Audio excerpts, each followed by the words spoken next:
مہدویت سے مراد جو ہے وہ امام مہدی صلوات اللہ علیہ پر عقیدہ رکھنا، چونکہ امام مہدی علیہ السلام کا جو موضوع ہے وہ پیغمبر اسلام صلی اللہ علیہ وآلہ وسلم کے زمانے سے ہی بیان ہوتا چلا آ رہا ہے، اور قرآن مجید کے اندر ہمارے ماہرین کہتے ہیں کہ 300 کے قریب آیات ہیں جو امام مہدی علیہ السلام کے موضوع پہ اللہ تعالیٰ نے نازل کی۔ البتہ ان میں سے 7-8 کے قریب جو آیات ہیں اس کو اہل تسنن بھی مانتے ہیں اور اپنی تفاسیر میں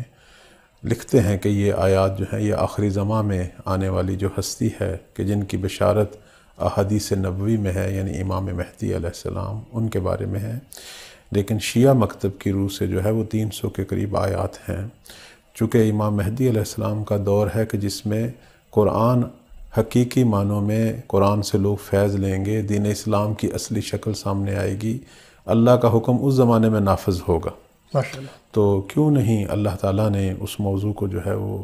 اتنے وسعت کے ساتھ اور اتنے آسان انداز سے بیان کیا ہو؟ تو پروردگار نے بہت ہی جامع انداز سے جو ہے قرآن مجید میں بیان کیا، اور پھر احادیث کے اندر اگر ہم شیعہ سنی احادیث کو سامنے رکھیں تو 2000 کے قریب احادیث ہیں کہ جن میں امام مہدی علیہ السلام کا جو ہے وہ ذکر ہے۔ تو یہ عقیدہ جو ہے ایک ایسا عقیدہ ہے کہ جس کے بارے میں حتیٰ ہمارے بعض اہل سنت علماء بھی احادیث کی روح سے کہتے ہیں کہ جو آخری زمانے میں امام مہدی علیہ السلام کے ظہور اور ان کے قیام کا انکار کرے گا وہ کافر ہے۔ اللہ اکبر۔ تو ہم شیعہ مکتب کی روح سے اگر ہم اس چیز کو بیان کریں تو ہمارا تو عقیدہ یہ ہے کہ 12 اماموں پر ایمان رکھنا واجب ہے، اور ایک کا انکار گویا سب ائمہ کا انکار ہے۔ تو آج الحمدللہ ہم اس دور میں ہیں کہ جس دور کے اندر امام مہدی علیہ السلام صلوات اللہ علیہ جو ہیں ان کا زمانہ امامت ہے، اور آپ جو ہیں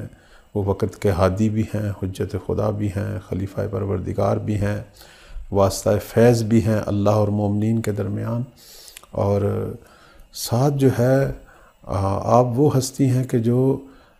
ظہور فرمائیں گے اور قیام فرمائیں گے، اور اس وقت آپ پردہ غیبت میں ہیں۔ ماشاءاللہ۔ تو بس یہ جو عقیدہ ہے یہ کوئی شیعہ مکتب کے ساتھ خاص نہیں ہے، اہل سنت بھی یہ عقیدہ رکھتے ہیں۔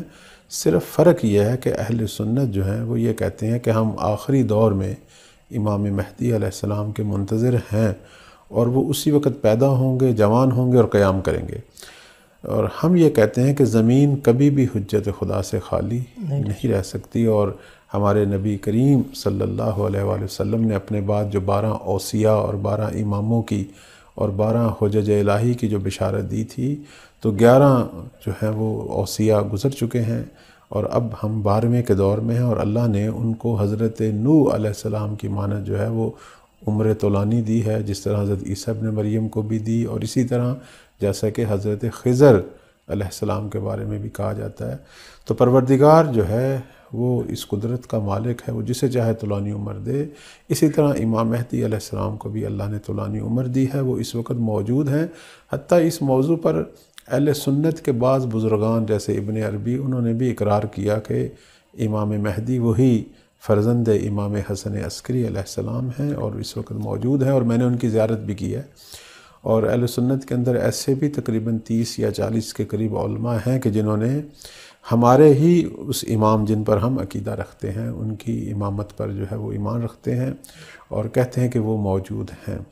لیکن عموماً اہل سنت کے اندر یہ آگاہی نہیں ہے، اور وہاں عموماً جو ان کی رائے ہے وہ یہی ہے کہ ہم ایمان رکھتے ہیں لیکن ابھی وہ پیدا نہیں ہوئے۔ تو بس یہ ایک متفقہ علیہ عقیدہ ہے کہ جس میں شیعہ سنی کوئی اختلاف نہیں، سب امام مہدی کی امامت کے قائل ہیں، اور یہ بھی مانتے ہیں کہ یہ امامت من اللہ ہے، اور یہ بھی مانتے ہیں کہ حضرت عیسیٰ علیہ السلام جو کہ زندہ ہیں اللہ کے حکم سے، وہ امام مہدی جب ظہور فرمائیں گے وہ بھی اس وقت آسمان چہارم سے جو ہے وہ نازل ہوں گے، اور امام مہدی کے پیچھے اقتداء کریں گے نماز میں بھی، تو اس سے امام مہدی کی اللہ کی طرف سے امامت اور خلافت الہی